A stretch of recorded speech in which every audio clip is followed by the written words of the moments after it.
So we're 3 lines from the bottom on DAF Chaf Zayin on the Beis. Shalu Talmidav is Rabbi Elazar ben Shamua, who actually is going to be in this parak of Pirkei Avos this Shabbos, just to give you a preview. Okay? So they said, Bameh ha'arachta yamim. What did you do to deserve to live such a long life? Amar lahem, miyamai lo asisi kapandarya lebeis hakneses.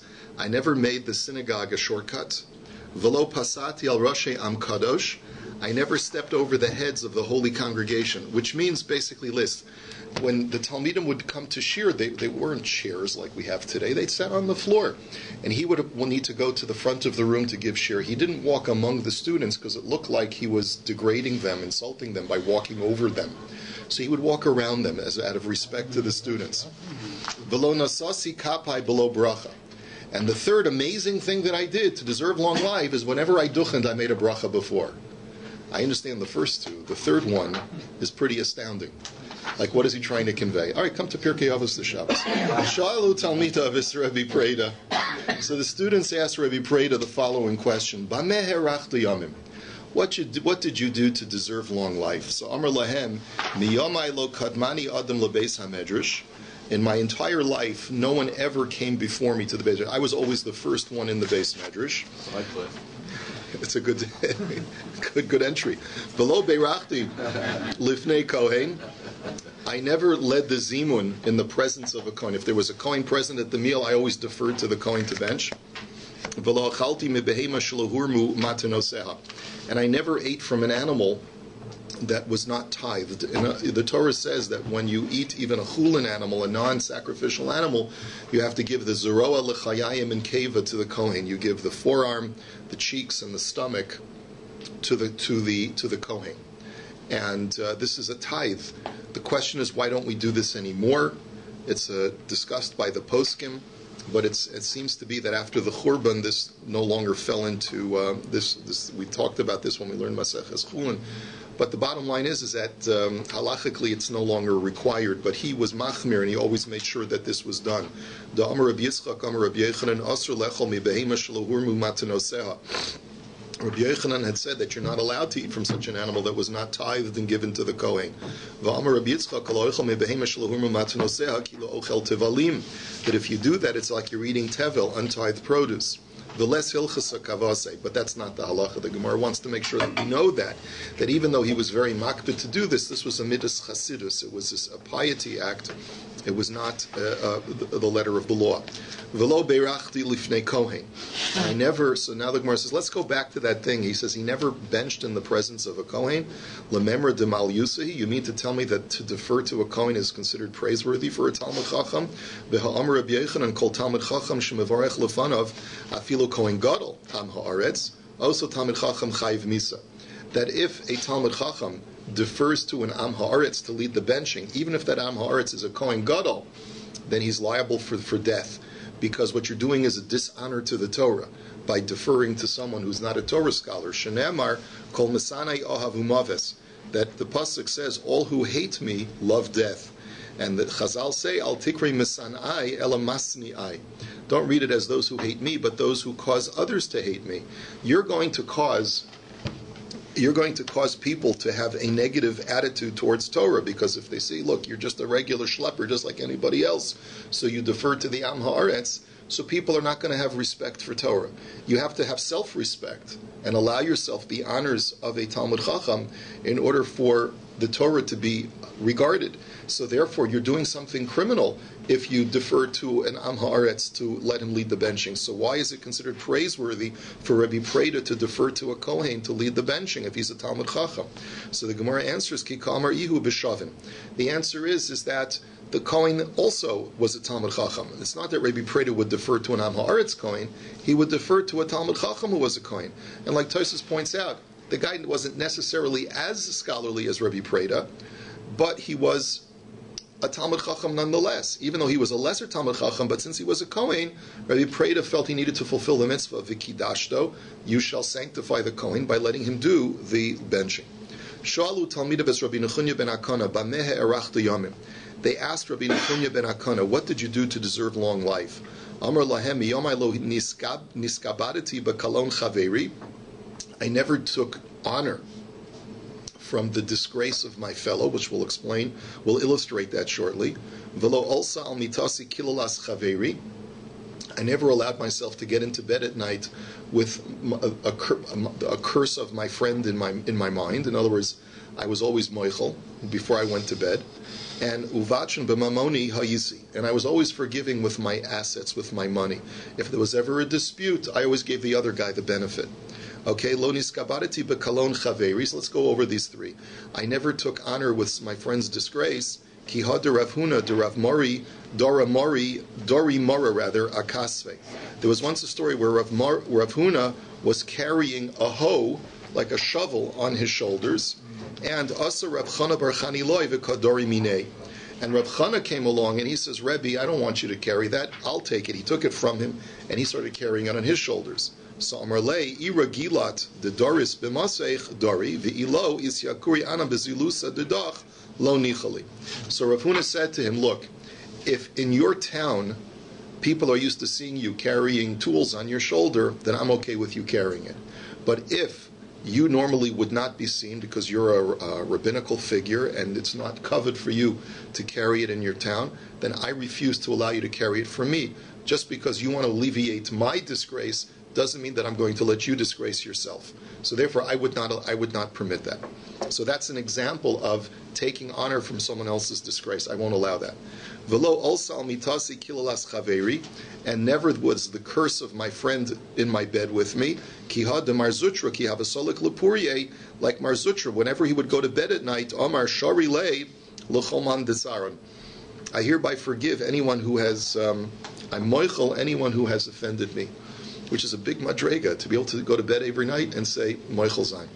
Right? There is, some people have the nusach in Kriya Shema Lamita, that before they say Kriya Shema Lamita, they say Hareni Moichel, right? I am hereby, right?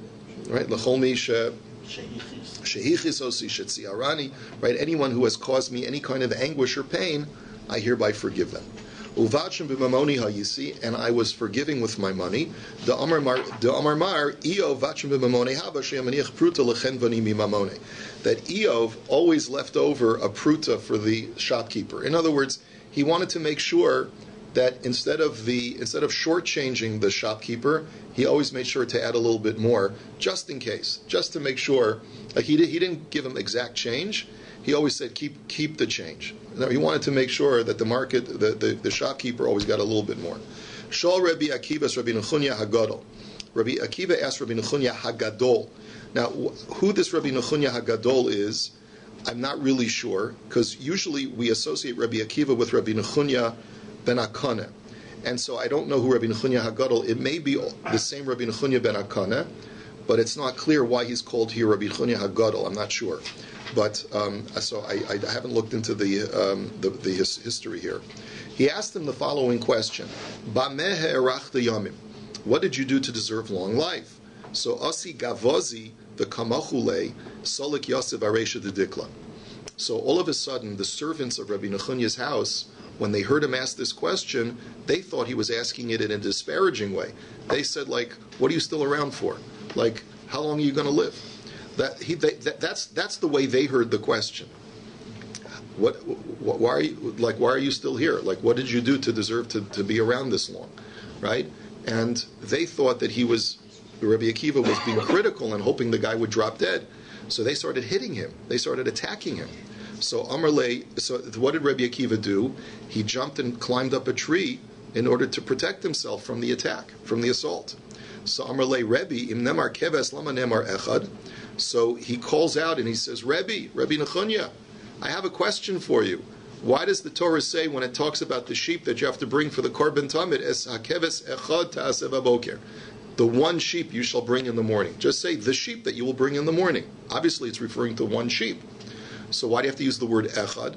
So Amar lahu tzur v'midrabanan hu shavkus. Rabbi Nechunya says immediately, this guy's a Talmud Chacham. Leave him alone. He's a good guy.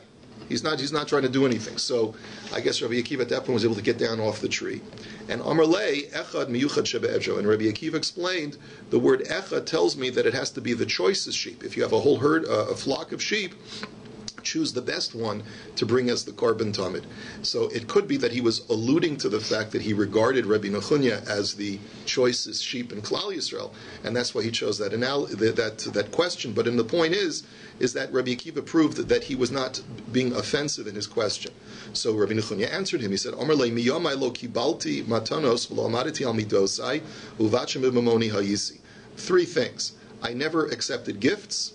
I never stood on ceremony. If anyone, I was always foregoing on my midos, like the Gemara will illustrate in just a second what that means, and I was forgiving with my money. Lo kibalti matanos ki hada Rebbe Lazar ki hava mashadri le matanos bibein asiya lo hava shakel, and ki hava mizamli le lo hava azil. Rebbe Lazar always demurred from any kind of honors. When the Nasi's house tried to send him a gift, he refused. He refused to accept it. and when I should be zoche to that madrega, and when they invited him to eat at the house of the Nasi, he refused to dine because he said, "Listen, I don't want to take any honors on myself because I'm a Talmud Chacham."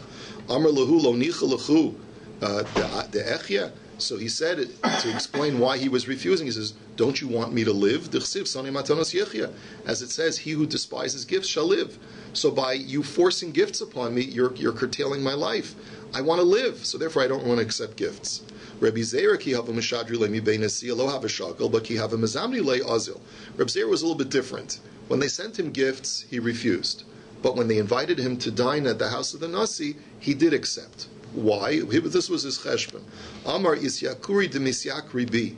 He says they're getting honor through me. So more than what they're feeding me at the table, at the tish, I'm giving them honor by showing up. So therefore, it's not like I'm taking anything. I'm actually giving them more.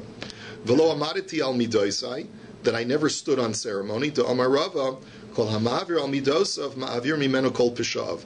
That if a person is forgiving on his honor and on his midos,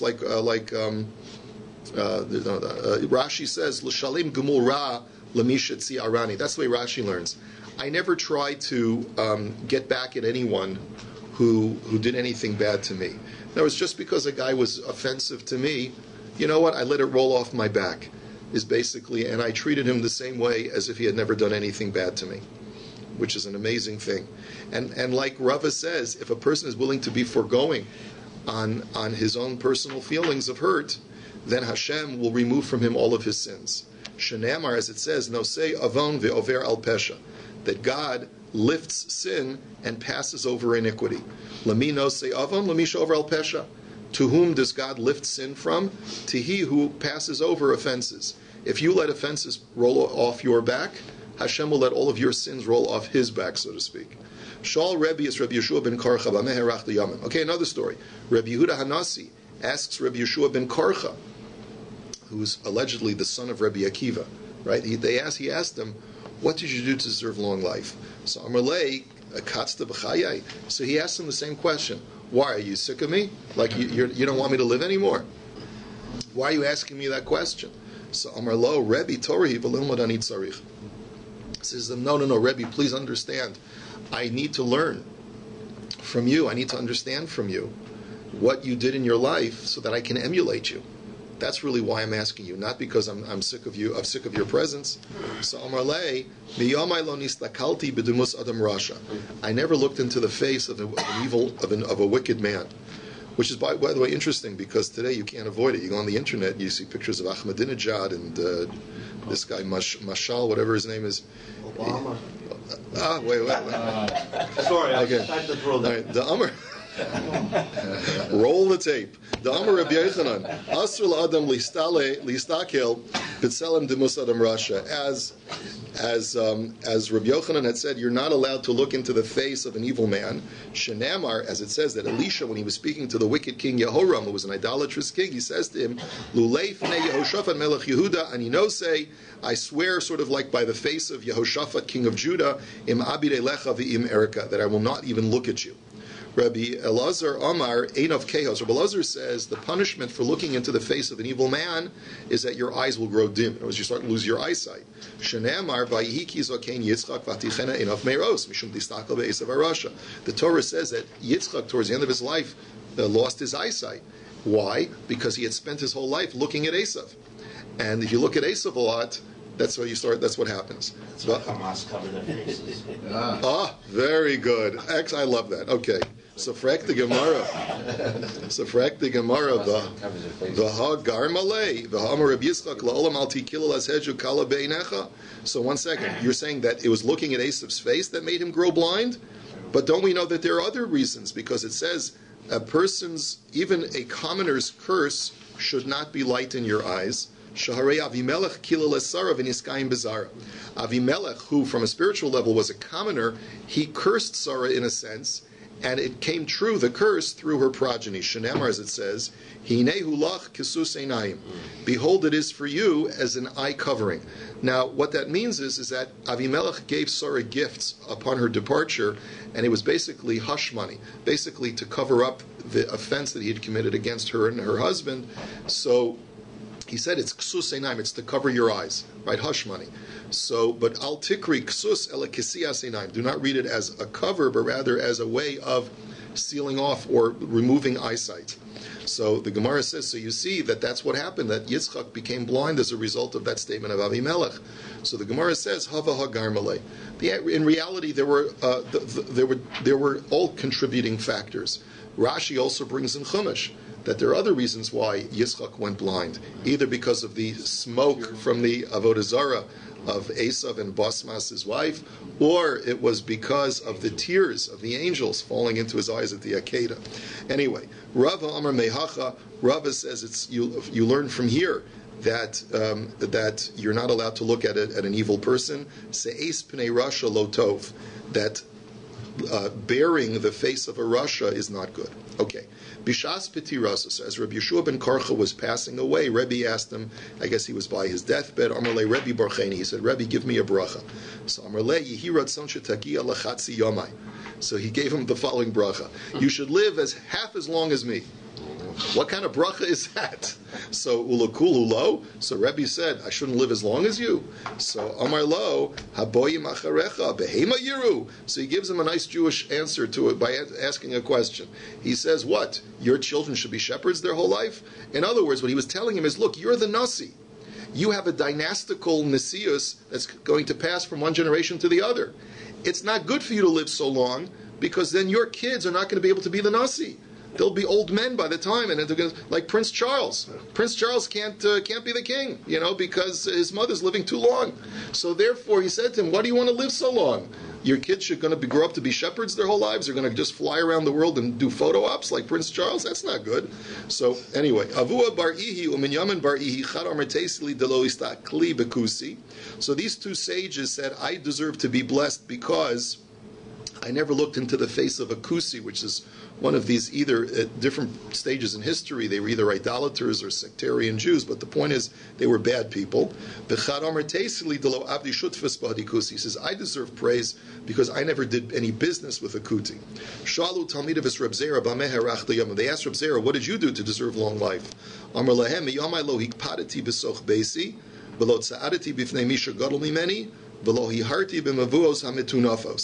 V'lo halachti dalet amos below Torah u'velo tefillin, v'lo yashanti b'veis hamidrash lo shinas keva v'lo shinas Aryai, v'lo sasti b'tekolas chaveri v'lo karsi l'chaverai v'chinaso v'amilo b'chani chaso.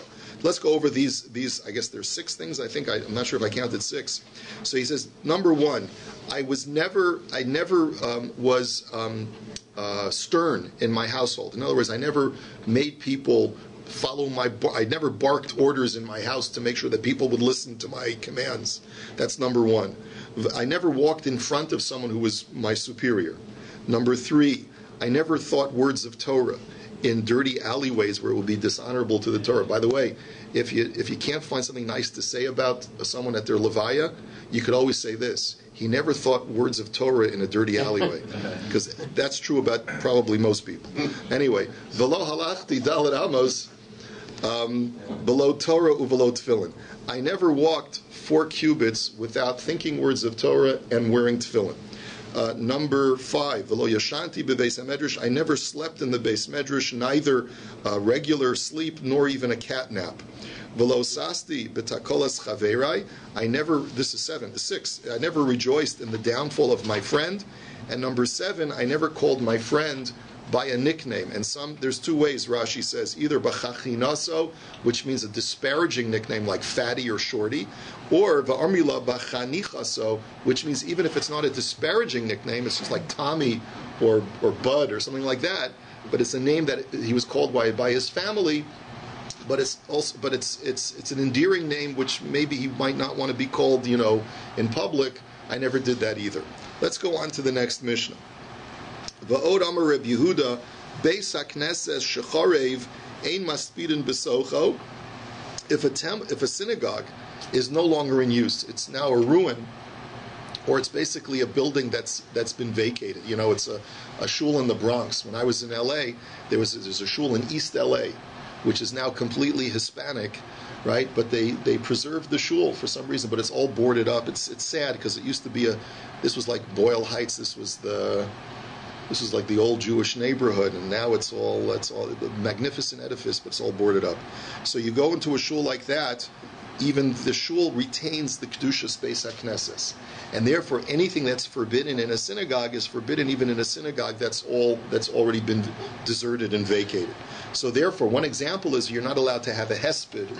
You can't use the shul as a place of eulogizing, because that's considered to be a downgrade in the use of the Beis HaKnesses. And that's true even today. We don't normally allow Hespedim funerals to take place in a Beis HaKnesses, with exceptions that we'll discuss. Ve'ein mafshilin b'sochel chavolim. You're not allowed to, let's say you're on the road and you need to unload for a minute to give a rest to your camels. You can't unload your goods in the Beis HaKnesses. Ve'ein porsin l'sochel mitzudos. You can't set traps inside a shul. Ve'ein shotchen al gago peiros. You can't use the rooftop even to dry out your fruits. Ve'ein osin oso kapandaria, and you cannot make it a shortcut. Shenamar v'hashimosias mikdeshechem. God says in the curses, I will destroy your holy places, which implies that kedushas and afkishein shomimim, that even the sanctity endures even after they've been vacated and deserted. So alu bo asavim lo yitlosh mipnei agmas nefesh. The only thing is that if it grows grass and weeds from the ground of the shul, normally you'd think, oh well, let's keep it well maintained. No, just the opposite. Let the weeds grow up. You know why? Because when people walk by and they see it, they'll be pained by it, and they'll daven to Hashem. Please, Hashem, restore the synagogue to its original glory, its original prestige. Tana Rabbanan, the Bryson now says, Bote kinesios einogin bahen kalus rosh. In a synagogue, you're not allowed to have any sense of frivolity or sort of light behavior.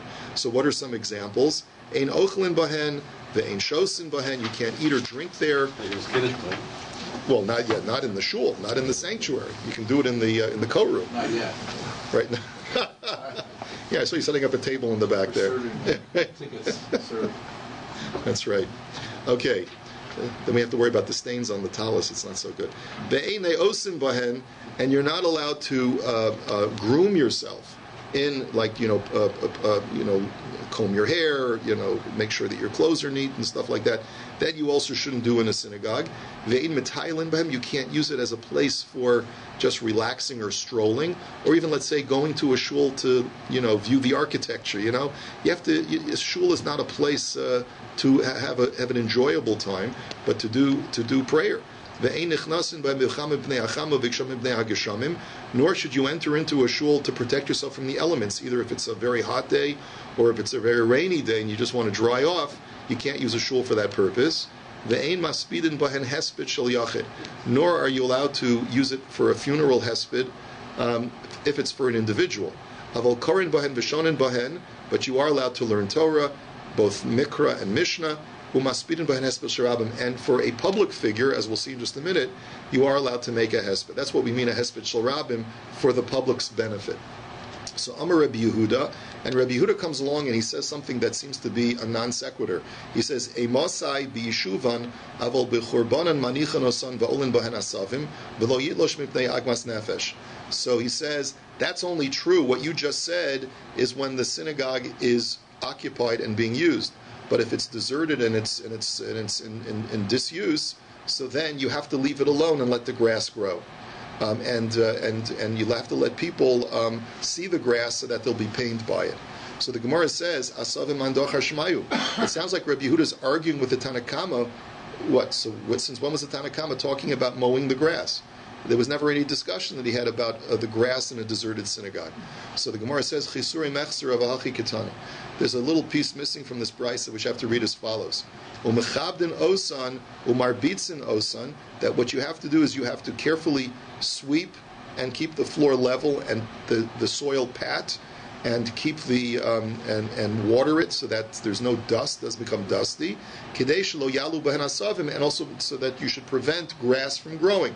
That's the Tanakama that's implicit in what the Tanakama was saying, and on that, Amar Rabbi Yehuda emasai b'yeshuvan. But that's only when they're occupied. Aval b'churbanan manichin osan lalos alu b'hen asavim lo yilosh mibnei agmas nefesh. But when they are deserted, you don't maintain the soil of the floor. You allow things to grow, whatever's going to grow, and if the grass does grow, you're not allowed to pluck it or mow it, so that people should be pained by seeing that this is the deserted place. Amar Ravasi, bote knesio shebebavel al tanai hein asuyin, v'afal pichein einogin bohen kalus rosh. The Ravasi says all the synagogues in Bavel were built al tanai, which means that when we built them, we said that we're not imbuing these things with the normal Kedushas Beis HaKnesses to allow people to do certain activities which would normally not be allowed in a Beis HaKnesses, to be able to sleep, to be able to eat, and so forth. But nevertheless, a person should not treat it lightly, with in a lightheaded way. So what do we mean by that? That you shouldn't enter into a shul and do secular activities like cheshbonos, like doing your accounting, right? Doing your accounting work, sitting down in the pews of the shul and going over your checkbook or your ledger. That you're not right. Remember that. I don't want to see any CPA work in the synagogue, and that's so. Amar Ravasi Beis HaKnesses shemachashim bo cheshbonos malinin boas hameis. If there is such a shul where people do secular work inside the synagogue, then you have to place a dead body in there. So the Gemara says malinin sal gadaitach. Lo sagi the lavhachi. So the Gemara says, what are you talking about? There's an obligation. You tell me that I have an obligation to take a corpse and bring it into the shul? That doesn't make any sense. Ela l'sof sheyalina ba meis mitzvah. But rather, this is a curse that you will be required to, because there'll be people who die in the community as a result of the disrespect to the synagogue, and there won't be even enough people to take care of the burial, and they'll have to deposit the bodies in the synagogue as a result. In other words, it's a terrible curse that because the synagogue was abused, people will die in the community. God forbid. Ve'ene osin bahen, and furthermore, you're not allowed to groom yourself. Amar Rava Chachamim v'talmideihem mutarim, that Talmidei Chachamim are allowed to groom themselves in the Beis HaKnesses. Amar Rabbi Shua ben Levi, my Bei Rabbanon, Beis of the Rabbanon. As Rabbi Shua ben Levi said, that a special dispensation is granted to people who spend their whole day in learning in the Beis HaKnesses. That's why the yeshiva is called the Bei Rabbanon, the house of the sages, because since you're spending most of your 11, 12 hours a day there, like the guys in the kollel, they spend their whole day there, so we make an allowance for them because it's like their residence. And therefore a special allowance is made for them to take liberties with the Kedushas Beis HaKnesses. You're not allowed to enter to protect yourself from the elements either on a very hot day or a very rainy day.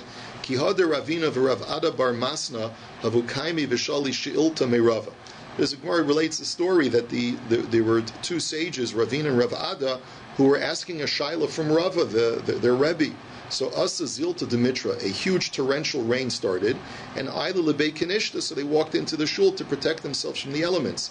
So Amri Haida Ailina Lebei Kanishta Lav Mishum Mitra, Ela Mishum Deshmaita Ba'at Silusa Kiyama De Istana. Don't think that we're going to protect ourselves from the elements. We would never do that. We would never abuse a synagogue for that purpose. But rather, since we're speaking and learning, we need to be able to have clear thought. And when it's raining over our heads, we can't think clearly. In order to be able to think clearly in learning, your mind has to be clear like a clear day when the northern wind is blowing. And that's why we walked into the shul, so that we can think clearly in learning. Amalei Ravacha Berei Derav Ravashi Ki Itzrich Leinish Lemikri Gavri Mibeknish Damai. Okay, you've told me that you're not allowed to make a shul a shortcut. You're not allowed to use the shul for anything other than holy purposes. What if there's a guy in shul that you need to speak to, right? How are you supposed to go in and call him out without being disrespectful to the shul? This is, the old joke where a guy comes on the high holidays and says, "I need my business partner. It's on Yom Kippur. I need to talk to my business partner. Where's your ticket? I don't have a ticket. Okay, you can go in, but no davening, right? So this, right? That's the old story. Okay, so the question is, so what is the guy supposed to do if he needs to call someone out? So Amar Lei eat surva mirabanan hu lema hilchasa, v'itana hu lema masnisa, v'ikara hu lema psuka. So if he's a Talmud Chacham and he knows Gemara, let him say ashtickle Gemara when he's inside the shul, so he's using it for Talmud Torah. If he knows Mishnah, let him stay over a Mishnah. If he knows a pasuk, let him say over a pasuk. V'ilo, and if he doesn't have anything in mind, he should say, go over to a child and say, tell me what you learned in Cheder today. At least he'll learn something. I'll learn a pasuk. Alternatively, if he has nothing to learn, just sit down for a moment in the shul so that you're treating the shul with respect, and then you can get up and go on your way and get your friend. So, by the way, that's the halacha today. If you need to go through the shul in order to, for whatever reason, and that's the only way to go, so then either you say a pasuk, or you sit down for a moment, for a few seconds, and then you can get up. You don't have to do both. People think you have to do both. It's not necessary. You can say a pasuk while you're walking, and that's perfectly fine. Furthermore, you're allowed to do a hesped for a public figure, that's for the benefit of the public. So Heichi Dami Hespeda de Rabbim, give me an illustration of this. So Machvi Rav Chizda Kigon Hespeda de Koi Be Rav Sheshes, Machvi Rav Sheshes Gon Hespeda de Koi Be Rav Chizda. So they were giving respect to each other. Rav Chizda said, well, it would be like a hesped where Rav Sheshes would be one of the speakers. Or the way Rashi learns, if it is someone who learned in the yeshiva of Rav Sheshes, that person is very respected, and therefore that would be a public figure that everyone would want to go to their hesped, and that person could have their hesped in the shul. And Rav Sheshes did the same kind of respect to Rav Chizda. Someone from Rav Chizda's yeshiva, or someone where Rav Chizda would be the speaker would give the hesped for, so that would be a place to go to. So Rav from Aspeda Lekalosi Vivei Knishta, Rav from Nebuch, his daughter-in-law, passed away, so he said the hesped for her in the shul. So Amar Mishum Yikara Didi Udemesa.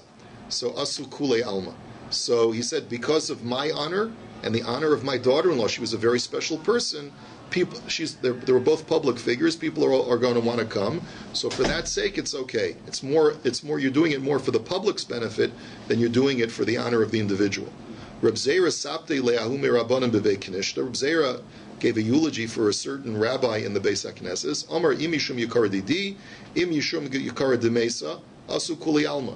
He says, either for my honor, because I'm giving the hesped, people are going to want to come, or for the honor of the decedent, people are going to want to come. So therefore, since either I or he were public figures, and it's for the sake of the public, we can do the hesped in the Beis HaKnesses. Reish Lakish sapti le'ahut tzurva mirabbanan d'shchiach ba'ara d'Yisrael d'avutani hilchasa b'chaf dalad shurasa. Reish Lakish once gave a hesped for a great scholar who lived in Eretz Yisrael, and when he would give shir, he would have 24 rows of students. Amar vai chasra ara d'Yisrael gaver rabba. And he said, whoa, the land of Israel now is lacking a great man.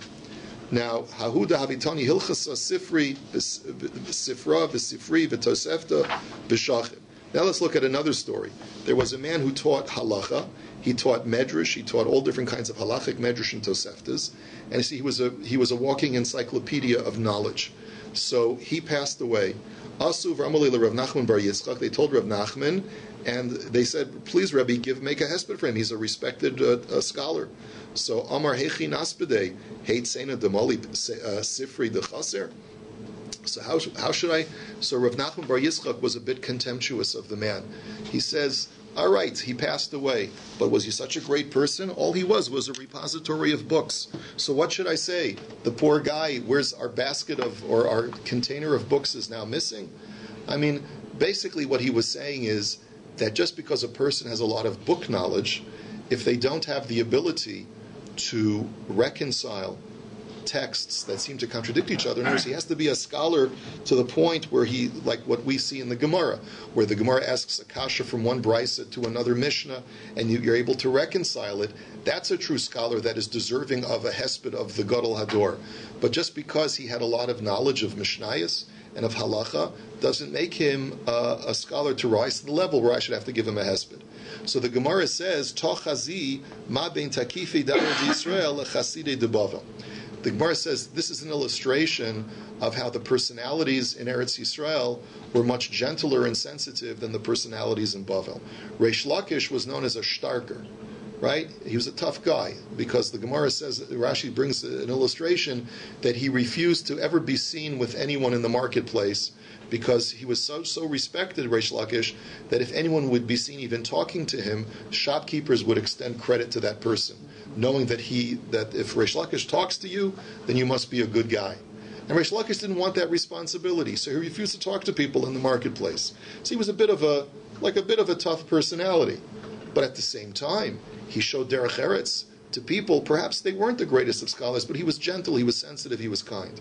Rav Nachum Bar Yitzchak was known as a pious Jew. But in Bavel, piety did not rise to the level that it rose to in Eretz Yisrael, at least the Ben Adam Lachavero. And that's what the illustration the Gemara is giving, is that sometimes the people in Bavel, they're great pious people, but in interpersonal relationships, sometimes they could be a little bit tough. And that's why Rav Nachum Bar Yitzchak took a tough stand in saying a hesped for this other fellow. People often say that there was more, that the Rabbanim in Eretz Yisrael were more charif, like. No, just the opposite. In Bavel, they're more charif. In Bavel, it's known. In Bavel, it's known that they were very antagonistic towards each other. Sharp, right. Tanan Hasam. The Mishnah says in Pirkei Avos, first parak of Pirkei Avos, it says Udamish betaga chalaf, that he who utilizes the crown of Torah shall pass away. So Tani Reish Lakish Mishtamish b'mi shoshona halachos. This refers to it that if you benefit from a Talmud Chacham, then you're that's what's called utilizing the crown. Don't try not to benefit from a Talmud Chacham. Take out the next three words according to the Bach. Amar Ula lishtamish inish b'man detani arba'a v'lo lishtamish b'man demasni arba'a. That it's okay to utilize a person who has studied 4 orders of Mishnah, but don't utilize a person who teaches 4 orders of Mishnah to another. That's already someone that is not appropriate to utilize. Why 4 orders when we know that there are 6 orders of Mishnah? It seems from the Gemara here and other places that typically most scholars did not master all 6 orders of Mishnah. It was typical for them to master only 4 out of the 6, which were the most common in use. I believe they are Zra'im, Moed, Nashim, and Ezekin. And generally, Taharos and Kadshim were not studied to it, except for the highest echelons of society. But if a person teaches them, he's a Rebbe, he teaches these things, then you should not utilize them. Ki hadar Reish Lakish hava azul b'orcha. And the Gemara illustrates the story that Reish Lakish was once walking down the street, matu urkama demaya, and all of a sudden a stream came along, I guess maybe after a torrential rain, and like a flash flood came along, and it prevented Reish Lakish from being able to pass. Asahu gavra arkavei akaspe, and so a man came along and picked up Reish Lakish and put him on his shoulders so that he would carry him across. V'kama abrele, so amarle karis, amarle karina, tanis tanina. Arba Sidrei Mishnah. So Reish Lakish asked him, he says, do you learn Tanakh? He says, yes. Do you learn Mishnah? He said, I learned 4 out of the 6 starim of Mishnah. Amarlei, Pasalta L'cha Arba Turei V'Ta'anta Bar Lakish Akaspach. He says, how could it be that you have hewn 4 mountains in these 4 orders of Mishnah, and yet you are carrying Reish Lakish on your shoulders? I don't want to utilize you as a scholar. But Shadi Bar Lakisha B'Maya. So throw me back into the waters. He says, no, I want to serve you. It's a Zechus for me that I should be Meshamish a Talmud Chacham. So Ihachi Gemor Mini Hamilsa. So Reish Lakish said, okay, if that's the case, then as long as I teach you something, so then I become your superior, and therefore it's permitted for you to serve me. So listen to the following halacha. The Amar Reb Zeira ben Os Yisrael hein hichmir al atzman shafila ros tipas tam kechardel yoshvus lav shiva nikiyim. that we have a principle. We know that the laws of Nida were more, the daughters of Israel were machmir upon themselves to treat themselves as a zava instead of, which is a woman who has an abnormal menstrual flow, instead of a Nida, which is a woman who has a normal menstrual flow. The laws of a Nida are such that as soon as she begins her menstruation cycle, as long as she goes through 7 days, even if those 7 days she's still bleeding, right afterwards, after those 7 days are over, she can go to the mikveh and she's fine to her husband. But the daughters of Israel said, no, we're going to wait until the menstruation is completely over, and then we'll count 7 days of clean days, which means that there's no bleeding at all, and only then we'll go to the mikveh, which is normally the halacha only for a zava, a woman who has an abnormal flow during the days that are not part of her normal natural cycle. And so this was a chumrah that the daughters of Israel took upon themselves, because not everyone is well versed in the biology of their cycle. So that's the halacha. Once Shraga said, so now that I've taught it to you, I'm a teacher of Mishnah, and you're only a student of Mishnah, and therefore you can carry me. So Tana Devei Eliyahu Kol Hashona Halachos Nutzalach Shuben Olam Haba. Anyone who studies halacha every day is guaranteed to be a member of Olam Haba. Shenamar Halichos Olam Lo. That, as the prophet Habakkuk says, that the pathways of the world are to God. Al Turke Halichos Ela Halachos, but do not read it as the pathways, but rather the laws. Halachos Olam Lo. That the halachos, if a person is halachos, Olam Lo, the world will belong to him, meaning he'll get Olam Haba. Which is, by the way, why I'm very insistent that after every minyan that we have during the week, someone should give a dvar halacha, because many times people come to minyan and they don't go to a shir afterwards, or they don't necessarily learn Torah for the rest of the day. But if you at least learn a dvar halacha every day, you're guaranteed a share in the world to come. Have a wonderful day and a good Erev Shabbos.